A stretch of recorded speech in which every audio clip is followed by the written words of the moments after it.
Hi అండి. Welcome to my channel. Chicken కర్రీని ఎప్పుడు రెగ్యులర్గా చేసుకునే గ్రేవీ కర్రీలా కాకుండా, అలాగే ఆయిల్లో డీప్ ఫ్రై కాకుండా ఒక్కసారి ఇలా ఫ్రై చేసుకోండి. చాలా అంటే చాలా టేస్టీగా ఉంటుంది. ఈ కడాయి చికెన్ సూపర్ అంటే సూపర్ టేస్టీగా ఉంటుందండి. దీనికోసం నేను ఇక్కడ 1 కేజీ చికెన్ తీసుకున్నాను. దాంట్లోకి రుచికి సరిపడినంత ఉప్పు, కారం, గరం మసాలా పౌడర్, అల్లం వెల్లుల్లి పేస్టు, పెరుగు, ఆయిల్, బటర్, బిర్యానీ దిన్స్ మసాలా పౌడర్, పసుపు, అదేవిధంగా సన్నగా పొడవుగా కట్ చేసుకున్న పచ్చిమిర్చి, ఉల్లిపాయ ముక్కలు, కొత్తిమీర. చికెన్ని 1కి 2 సార్లు వాష్ చేసేసి తీసుకున్నానండి. వాటర్ మొత్తం తీసేసి చికెన్ ఒక కడాయిలో వేసుకొని ఇప్పుడు దీంట్లోకి సన్నగా పొడవుగా కట్ చేసుకున్న పచ్చిమిర్చి, ఉల్లిపాయ ముక్కలు, కొత్తిమీర, ఆయిల్, వీటిని డీప్ ఫ్రై చేసుకోవసరం లేదండి. వాటర్ కూడా అసలు మనం ఏం యాడ్ చేయవసరం లేదు. మనం తీసుకున్న ఉప్పు, పసుపు, కారం, గరం మసాలా పౌడర్, బిర్యానీ దిన్స్ మసాలా పౌడర్, పెరుగు, బటర్, పసుపు ఇవి కూడా వేసుకొని బాగా కలిపేసుకోవాలి. ఇక్కడ నేను చేత్తోనే కలిపిస్తున్నానండి. మనం వేసుకున్న మసాలాలు అన్ని ముక్కలకి బాగా పట్టే విధంగా కలుపుకొని 1 అవర్ అయితే పక్క పెట్టేసుకోండి. మనం వేసుకున్న మసాలాలు ముక్కలకి బాగా పడతాయి.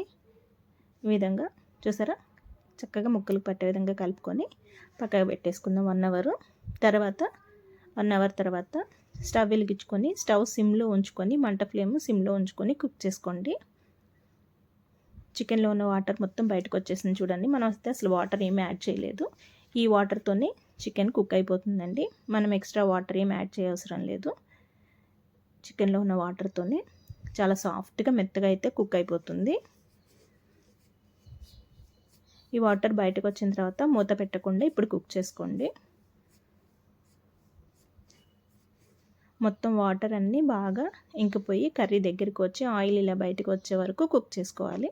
ఇప్పుడు ఒక హాఫ్ బద్ద నిమ్మరసాన్ని అయితే పిండుతున్నానండి.